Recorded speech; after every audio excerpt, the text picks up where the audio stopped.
Buenos días a todos. Es un placer tenerlos otra vez por aquí en el Recreo Deportivo. Y bueno, básicamente hemos dado muchas vueltas sobre el tema del cual vamos a tocar hoy.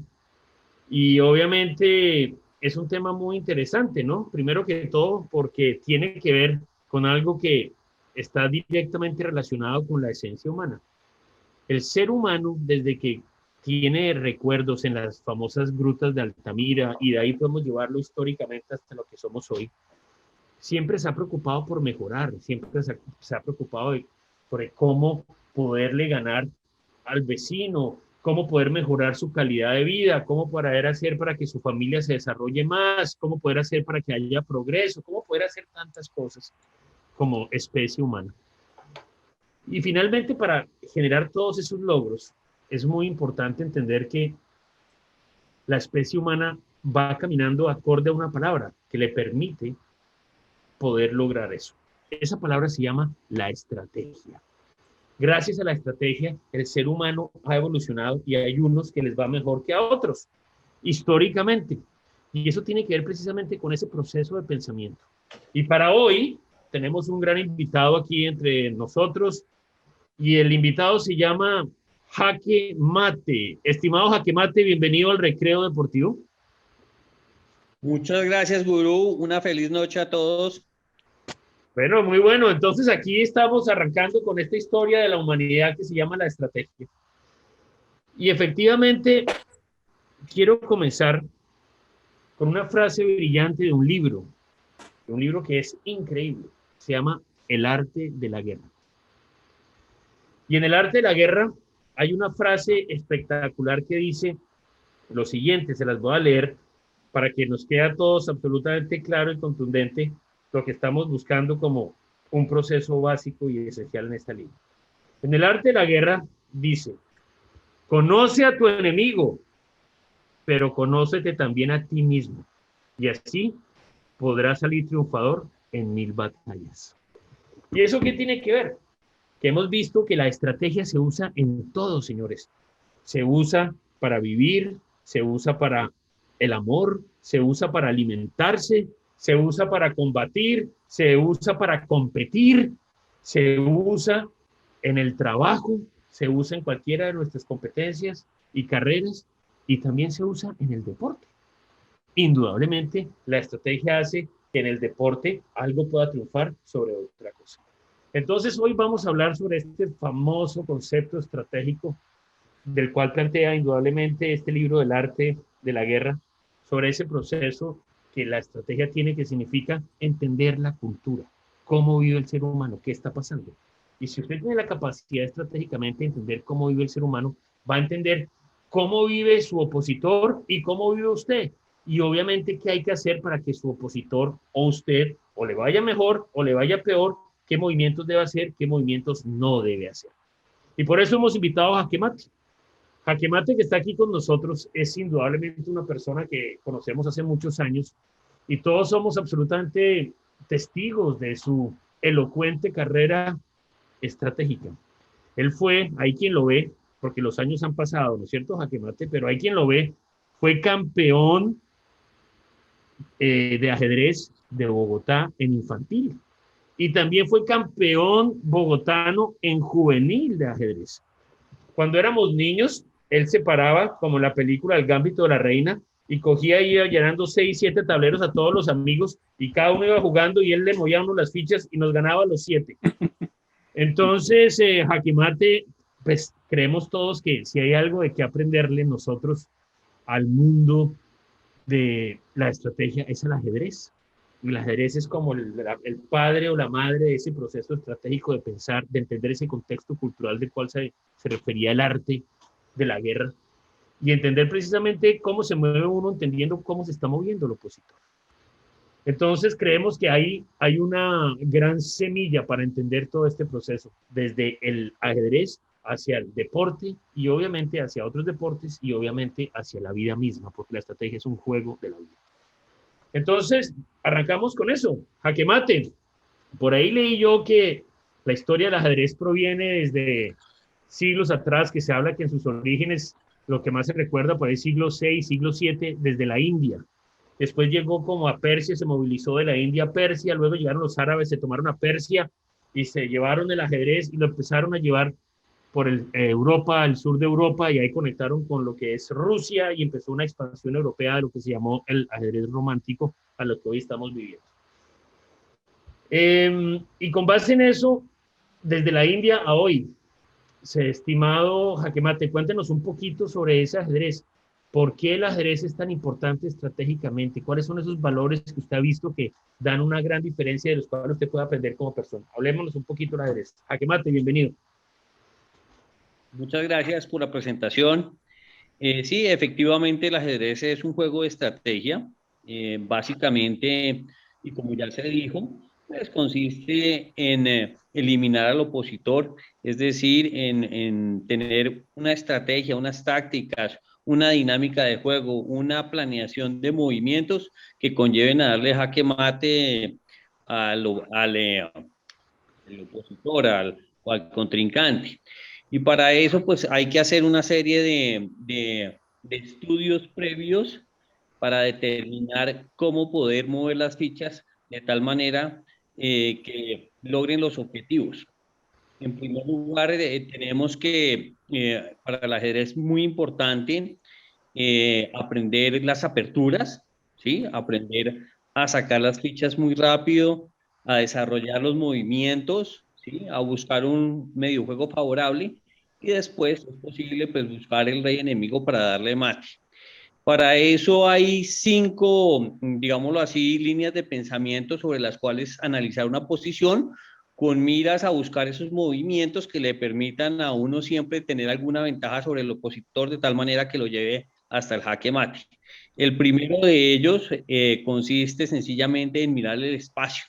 Entonces, como ustedes observan en un tablero de ajedrez que tiene 64 casillas o escaques, 22 blancos y 22 negros, la idea en un principio es conquistar la mayor cantidad de espacio para así de alguna manera tener una ventaja en lo que tiene que ver con el movimiento y el desarrollo de las fichas.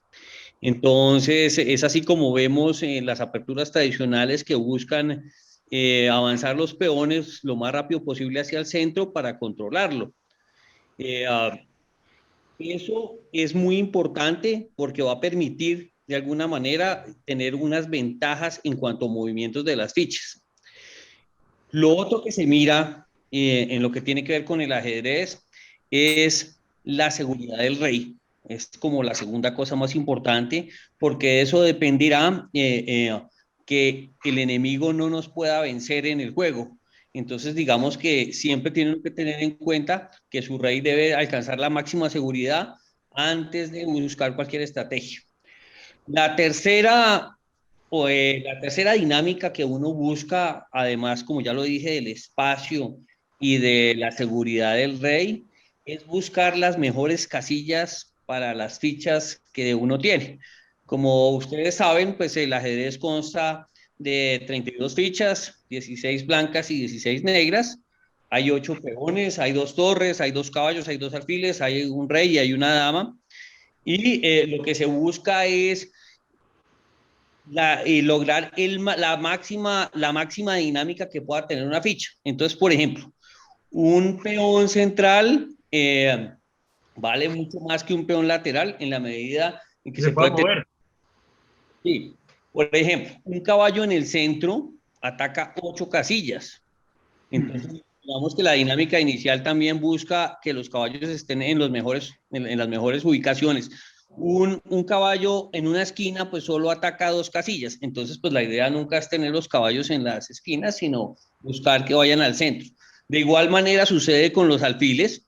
La idea de buscar los alfiles es buscar las casillas donde tengan una penetración y una dinámica de poder atacar las máximas posiciones que tengan entre sus líneas y entre sus rectas, de tal manera que lo más seguro y lo mejor es que vayan hacia el centro. Lo mismo la dama, una dama escondida, pues no, la dama se busca sacarla de tal manera que O sea, la pueda, dama hay que mostrarla, ¿no? La dama hay que mostrarla. hay que mostrarla y lo mismo sucede con las torres. Esa es como la tercera dinámica. Entonces ya vemos que el espacio lo que tiene que ver con la seguridad del rey. Tercero, la dinámica de las fichas, o sea, dónde colocarlas, donde más hagan daño, donde más logren desarrollo, donde más casillas logren, digámoslo así, atacar, ¿sí? Esas son las tres primeras. Vale. Otra adicional tiene que ver con la estructura de peones. Como en un principio se ve que están en la segunda fila los peones alineados, ¿sí? La idea es que un peón pueda defender a otro peón y pueda avanzar e inclusive convertirse en un arma ya mucho más avanzado si logra llegar hasta la última línea, ¿sí? Para lograr así convertirse en dama o en la ficha que se necesite. Los peones que están aislados no son fáciles de defender. Entonces, digamos que una estrategia busca es debilitar los peones y en especial los que cubren al rey para así sea mucho más fácil el ataque por donde uno va buscando la penetración de las fichas generales. Entonces, un peón doblado o triplicado pues son peones muy fáciles para comer para una dama, para un caballo, para una torre, inclusive para un rey. Mientras que si los peones no están doblados, pues son una estructura mucho más fuerte y es muy difícil para las piezas del enemigo buscar debilidades en las filas propias. Y la última dinámica tiene que ver con lo que se llama la matemática general del juego, que es el valor de las fichas y de alguna manera determinar a través de un valor que se le da a cada ficha, saber qué es mejor tener. Entonces, por ejemplo, si una dama vale 9 porque pues de alguna manera hace las veces de alfil y de torre y una torre vale 5, pues siempre será mejor tener una dama que una torre. En ese orden de ideas, pues la idea es buscar tener mejores fichas que el oponente. Entonces, digamos que una estructura matemática donde el peón vale 1 aproximadamente, un caballo y un alfil valen de a 3, dependiendo de si la posición es cerrada o abierta, pues valdrá el uno más que el otro. Las torres valen 5, la dama vale 9 y pues el rey vale todo el juego. Eso es lo que, Suma. lo que va sumando y lo que va permitiendo de alguna manera saber si uno tiene mejores posibilidades que el contrincante y de alguna manera uno busca a través de la estrategia general generar ese tipo de debilidades que le permitan a uno tener mejores fichas para ir avanzando en el juego. Entonces digamos que esa es como la estrategia general. Excelente, excelente, muy bueno, Jaque Mate. Creo que nos ha dado todos un conocimiento rápido Sí. del tema. O sea que, según esto, Jaque Mate, el enroque tiene no solamente el objetivo de fortificar la posición del rey, sino de sacar la torre de su esquina y ponerla en el centro del tablero, digámoslo así. Sí, es correcto. Ya hay una serie de movimientos, digámoslo así, preestablecidos. Entonces, una estrategia general también consiste ya pues a nivel profesional, uno estudia las partidas que ha jugado el contrincante, porque pues ya estamos jugando a nivel profesional y entonces busca uno qué línea, si juega siciliana, si juega una española, si juega una apertura de rey, de dama, de alfil o de caballo, o aperturas cerradas o modernas, ¿sí? Entonces la idea es buscar algo que él no juegue y estudiar de alguna manera esa apertura para hacerlo perder tiempo. Digamos que las partidas en ajedrez son con tiempo, esa también es parte de la estrategia, pero pues ya es una parte afuera y que busca un conocimiento de hacerle perder el mayor número de tiempo y de inquietar al contrincante, hacerlo meter en líneas que no conoce y que uno sí conoce y que ha estudiado previamente para efectos de, a través del tiempo, también generarle más estrés a la cabeza del contrincante y así vencerlo. Muy bien, Jaque Mate, una pregunta, venga, esto es muy interesante, porque lo que usted nos está contando son temas que aplican al ajedrez, pero si usted se fija, aplican a todos los deportes, que aplican a la vida. Entonces quiero preguntarle, aprovechando que tenemos aquí al filósofo y al iluminado, ¿qué opinan ustedes como actos estratégicos que les han marcado a ustedes la vida en el deporte? ¿Qué tienen ustedes como un ejemplo que digan, mire, esto estratégicamente fue impresionante como definió este tema históricamente? Cuéntenme ustedes qué opinan sobre ese proceso. Bueno, yo primero pues quiero decir que lo que dice Jaque Mate puedo dar fe de que no es carreta, porque cuando he tratado de jugar ajedrez contra él, Iluminado, póngase en cámara que está fuera de cámara. Listo. Puedo dar fe de que lo que dice Jaque Mate no es carreta, porque cuando he jugado ajedrez en contra de él, no sé exactamente si debo atacar inicialmente o defenderme.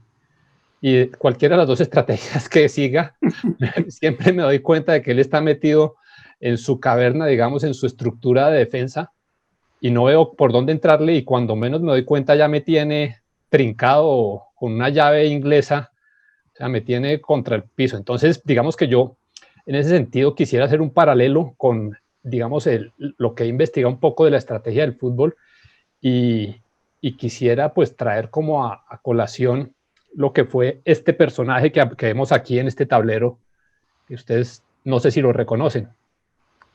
Es un personaje, un austriaco, que fue técnico primero de un equipo suizo y posteriormente de la selección suiza. Él se llama... En los años 30, en los años 30. Okay. Él se llama Karl Rappan, un austriaco. Y él fue el que evolucionó el juego del fútbol de una estructura que se practicaba inicialmente, que era un arquero, 2 defensas, 3 medios y 5 delanteros. Digamos que esa es la estructura básica que se utilizaba. Y haciendo un paralelo con lo que nos mencionaba ahorita Jaque Mate, digamos que veíamos que la estructura defensiva era muy débil. Y claro, se trataba... Por eso había tanto gol, ¿no? Por eso había tantos goles. Exacto, y se trataba básicamente de atacar mucho, de atacar muy rápidamente, lo cual, digamos, en ajedrez es un error. Cuando uno saca la dama muy rápidamente, pierde la fuerza la dama porque se debilita, porque el contrincante va a empezar a atacársela a uno, y uno no va a desarrollar sus piezas en la misma idea en la que sí lo hace el contrincante. Entonces, ¿él qué hizo? Él básicamente privilegió fue la defensa, y bajó, en lugar de jugar con 5 delanteros, como vemos acá, bajó 2 delanteros a la defensa, y ya, entonces ya comenzó a jugar con 4 defensas, una estructura de 3 medios y 3 delanteros. Entonces eso fue, digamos, una evolución táctica que buscaba neutralizar las fortalezas del contrincante y minimizar las debilidades que tenía uno desde el punto de vista técnico, de pronto con jugadores menos técnicos o menos fuertes. Entonces, digamos que eso fue el inicio de lo que posteriormente los italianos denominaron, es decir, después los italianos se dieron cuenta de esa fortaleza que había desarrollado los equipos suizos, y ellos adoptaron ese estilo de juego y ya lo convirtieron en lo que posteriormente ellos llamaron el catenaccio. Catenaccio, correcto. El catenaccio, que fue desarrollado, digamos, por unos equipos débiles en Italia, el Salernitana y el Tristena, y ellos desarrollaron el concepto de la defensa muy fuerte y unos delanteros rápidos que lograran contrastar la habilidad del contrincante. Entonces, digamos que eso finalmente después, digamos que su máxima expresión yo diría que la lograron en los años 60 con el Inter de Milán y con el Milán, y posteriormente en el 82 cuando Italia se coronó campeón mundial derrotando a Brasil. No, derrotando. Bueno, Alemania. Pues, le ganó Alemania, de acuerdo. Inicialmente a Brasil y después a Alemania, Brasil, que digamos aquí vemos una foto muy explícita de qué fue lo que pasó. Vemos a Zico, que era el tipo más técnico, digamos, en los años 80, y lo vemos que estaba enfrentando a Franco Caucio, que era un tipo, un picapiedra. Entonces, digamos Gentile y Chirea. Gentile y Chirea. Sí, Gentile, creo que es Gentile con el número 6. Franco Caucio, el número 6. Ah, es Caucio, no sé. Yo creo que es Gentile, pero bueno, puede ser Caucio. Yo estoy casi seguro que es Gentile, pero bueno, entonces, los italianos les ganaron, correcto. Entonces, digamos que ese es mi ejemplo, cómo la táctica logró vencer a la técnica. Porque la táctica es un pedacito de la estrategia. La estrategia es el contexto. Sí, correcto. La táctica es una... estimado filósofo, muy buen ejemplo, iluminado. Filósofo, cuéntenos un ejemplo suyo. Yo estuve mirando también, escarbando un poquito, y para no ir tan lejos, también cogiendo el fútbol como ejemplo, llegué al 2010 y recuerdo que Mourinho, cuando ganó el triplete, específicamente la Champions, estaba utilizando de marcadores de punta a Maicon por un lado y a Samuel Eto'o por el otro. Increíble. Y él me acuerdo que alcanzó a decir una vez que era como tener eran dos alfiles que parecían una dama, en el sentido que viajaban Todos lados. uno por la derecha y el otro por la izquierda, y era una cosa No, todo el tiempo. ¡Buah! aterradora, claro, y eso revolcó completamente los esquemas del Bayern Múnich, del Chelsea, y obviamente en la final, pues esos dos jugadores para mí hicieron la diferencia. Los alemanes se ocuparon tanto de ellos que dejaban los huecos para Schneider y Milito, pues ahí fue que se decidió el campeonato, pero sin duda alguna, cuando él hace la referencia a los alfiles que parecían dama, me hace pensar ahorita en Jaque Mate que nos hablaba del valor de las fichas, y la dama creo que es 9 puntos y el alfil eran 5, no, eran 3, ¿no? Sí, 3. Pero que dependiendo de la posición podían valer más, ¿no? Es correcto. Correcto, entonces buen ejemplo. me hizo hacer ese recuerdo, y pues realmente uno ve que una buena estrategia puede cambiar dramáticamente o conseguir el objetivo. Bueno, muy bien. Yo les quiero contar el mío. El mío fue en el Mundial de Suiza, cuando la final era el gran equipo del mundo en su momento, que era Hungría, el equipo de Kocsis, el equipo de Puskás. Estaban en la final contra Alemania, y ya en un partido de grupo los habían vencido con gran facilidad los húngaros a los alemanes, y la final se vuelve a repetir. Y el gran asesor tecnológico en su momento de esa selección alemana era nada más y nada menos que el fundador de Adidas. Y en ese partido pasa algo increíble, y es en la mitad del tiempo empieza a llover, y llueve muchísimo en ese partido. Y Hungría, que comenzó ganando, vino la mitad del tiempo, y en el segundo tiempo salieron los alemanes con un desarrollo tecnológico que había creado este señor de Adidas, y eran los tachos, los taches, ¿no? Los taches largos. Les mandó a todos guayos con taches largos porque había llovido, y es la primera vez en la historia que se usan los taches de otro tamaño. Y salió la selección alemana a jugar con taches largos, y los pobres húngaros, las estrellas, seguían con sus mismos guayos, y estuvo lloviendo, y esos húngaros se caían, se resbalaban, no podían controlar el balón, y ganó Alemania la final de ese mundial contra todo pronóstico al mejor equipo del mundo, que era Hungría. Eso fue una estrategia brillante, entendiendo cuál era la fortaleza de un lado y cuál era la fortaleza de suya como conocimiento. Entonces, bueno, increíble. Esto es una historia que lo podemos llevar después a la política, a la vida, al deporte, a la música, a lo que queramos. Y bueno, eso está muy bien. ¿Cómo vamos de tiempo, estimado Iluminado? Vamos bien. Vamos bien. Entonces, estimado Jaque Mate, ¿usted tiene alguna historia que nos quiera contar sobre algo que le marcó la vida en términos de estrategia? Sí, podemos, si quieren, nos podemos remontar a la Segunda Guerra Mundial, cuando los alemanes de alguna manera eran manejados por Hitler, y ellos comenzaron sus invasiones, y la primera de ellas, si no estoy mal, a gran escala, digamos que fue al estado de Polonia, y eso se conoció con el nombre de la Blitzkrieg.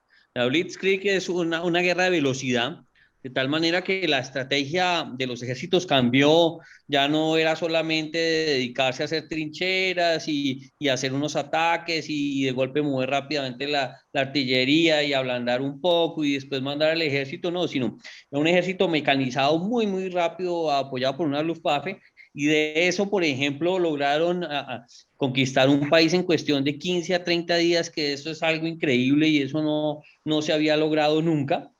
Esa misma estrategia de Blitzkrieg también sirvió contra unas fuerzas mucho mejor preparadas, que fue por el otro lado cuando decidieron después atacar a Francia, ¿sí? Y perseguir los aliados hasta acorralarlos de alguna manera en Albuquerque, y así conquistaron también Francia. En Dunkerque. Una estrategia que de alguna manera se inventó o se inventaron los alemanes, el ejército alemán, que fue muy revolucionaria y que básicamente consistía en tener una caballería mecanizada muy bien formada y sobre todo muy, muy rápida, ¿sí? Que eran los famosos tanques Panzer y esas cosas. Y revolucionó sí es cierto que el arte de la guerra del libro que usted hablaba, eso a mí me quedó, digámoslo así, en la cabeza, y de alguna manera esas tácticas también se emplean en ajedrez. Entonces digamos que para desarrollar muy rápido las fichas se acostumbra a sacar el peón de rey, o sea, el banco acostumbra a mover su peón rey, o sea, su peón 4 rey, para darle una salida muy rápida al caballo del lado derecho, es decir, y al alfil, buscando la casilla C4, atacando la casilla F7 y movilizando de alguna manera la dama hacia el flanco rey rápidamente y buscando un enroque. Eso digamos que la blitzkrieg aplicada al ajedrez es el peón rey. Ya una guerra más, digámoslo así, más de buscar qué debilidad o qué no debilidad tiene el enemigo, pues también sea en el ajedrez.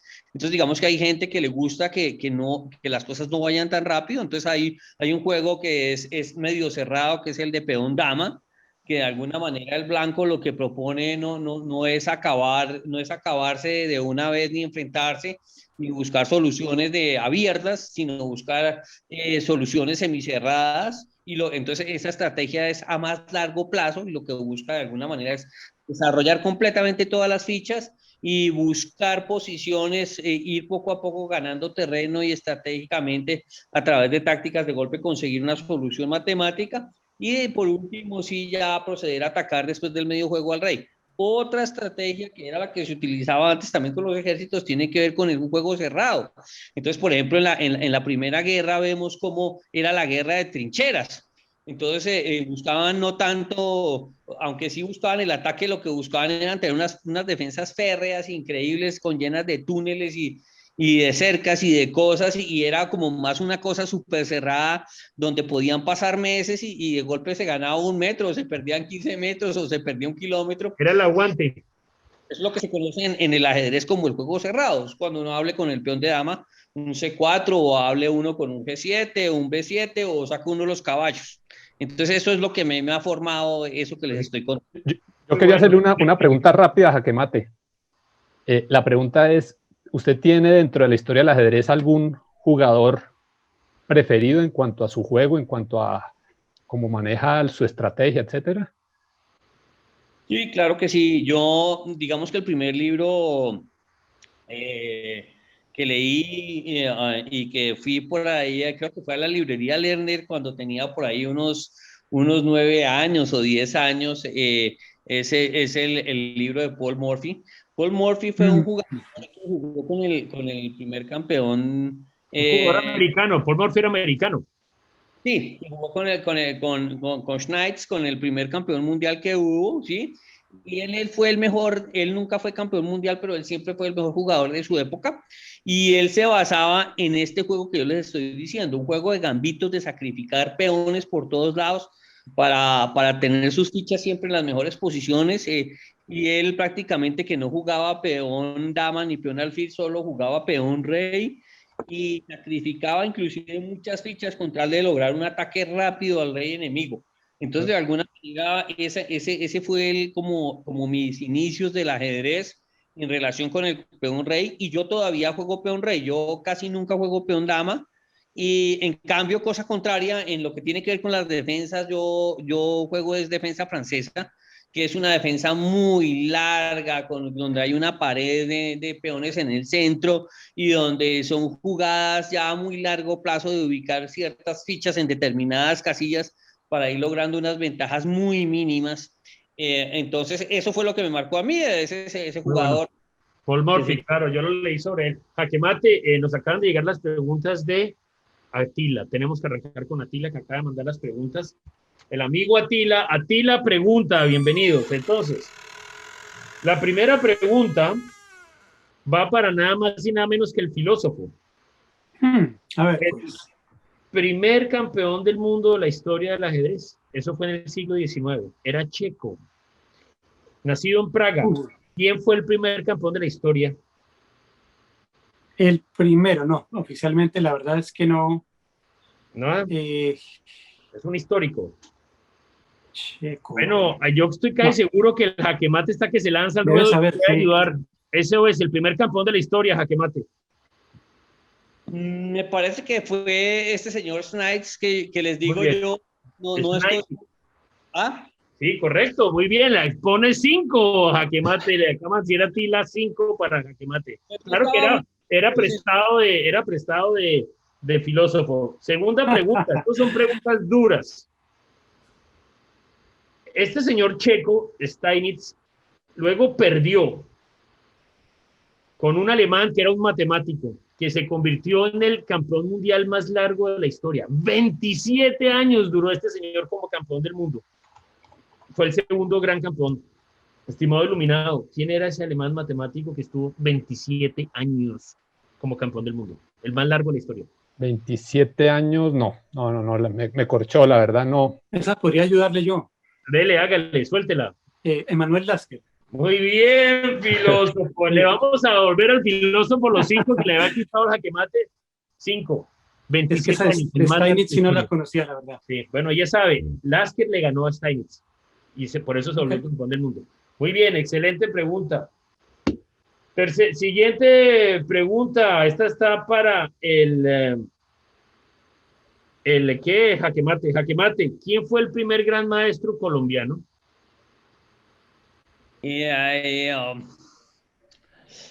A ver. El primer gran maestro de Colombia. Me parece que fue Alonso Zapata. Yo jugué 5. Le manda a decir a Tila que le pone 5. Alonso Zapata, muy bien. ¿Jugó con él, jaque mate, con Alonso Zapata? No muy profesional, sino jugábamos en un café en el centro, en la 23 con séptima, que se llamaba el Café. Y todavía creo que existe, y ahí nos reuníamos todos los jugadores de ajedrez de Bogotá y hacíamos unas partidas rápidas. Las partidas rápidas en ajedrez se llaman blitz, que son a 5 minutos, balas, que son a 3 o a 1 minuto, y ya a 10 o a 15 minutos. Entonces, digamos que uno podía jugar con ellos y de alguna manera, pues a título de aprendizaje y para soportarlos a ellos, se apostaba en el café, se acostumbraba a apostar cualquier cosa. ¿Cómo se llamaba el café? ¿Cómo se llamaba? El Café Lasker, 5.000, 10.000 pesos, lo que fuera, pero era de alguna manera para, pues primero para uno divertirse, pero también para que ellos de alguna manera tuvieran claro, dinero, claro, una ayudita. Muy bueno. 3 minutos, 3 minutos. Tema, listos, vamos con tarjeta roja, ya tenemos que movernos. Tarjeta roja y balón de oro. Arranquemos con tarjeta de oro, Iluminado, tarjeta roja y balón de oro. Tarjeta roja para los que no consideran el ajedrez como un deporte. Es realmente un deporte que exige un esfuerzo mental monumental. Y gol de oro para nuestro invitado, que realmente es un maestro para jugar el ajedrez. Muy bueno, excelente, Iluminado. Estimado jaque mate, tarjeta roja y gol de oro.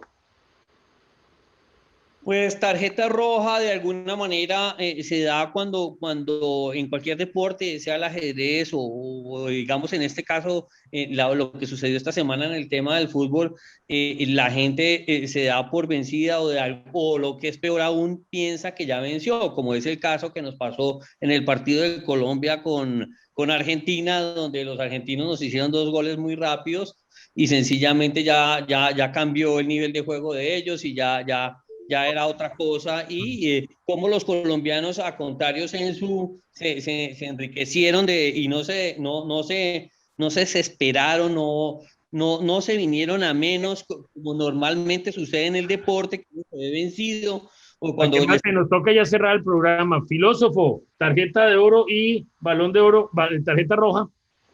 Tarjeta roja para aquellos que, estoy de acuerdo con el Iluminado, no consideran el ajedrez un deporte y no es deporte olímpico. Y gol de oro para el invitado de hoy. Muchas gracias por todos esos conocimientos. Muy amable. Aprendimos mucho. Bueno, yo cierro rápidamente. Tarjeta roja para James Rodríguez y sus declaraciones poco estratégicas y realmente arrogantes y malucas. Y obviamente le doy el gol de oro al ajedrez y a la estrategia, el valor de la estrategia en la vida, porque la estrategia en la vida demarca el diferencial de las cosas buenas. Entonces, una oda a la estrategia, que viva la estrategia en todo lo que hacemos. Y muchas gracias a todos, cuídense mucho. Jaque mate, ¿cuándo jugamos? Vamos a tener que hacer un partido aquí en vivo, en tiempo real, usted contra nosotros, a ver si logramos hacer algo. Una simultánea. Y podemos jugar a través de la página chess.com. Les digo para los que no conocen que hay ajedrez para 4, que se juega por parejas. Es una locura, es un juego espectacular. Ustedes no se imaginan lo parece una canción de Maluma. Entonces podríamos hacer los 4. Hago una invitación no solamente al gurú y al iluminado, sino también al filósofo para que juguemos los 4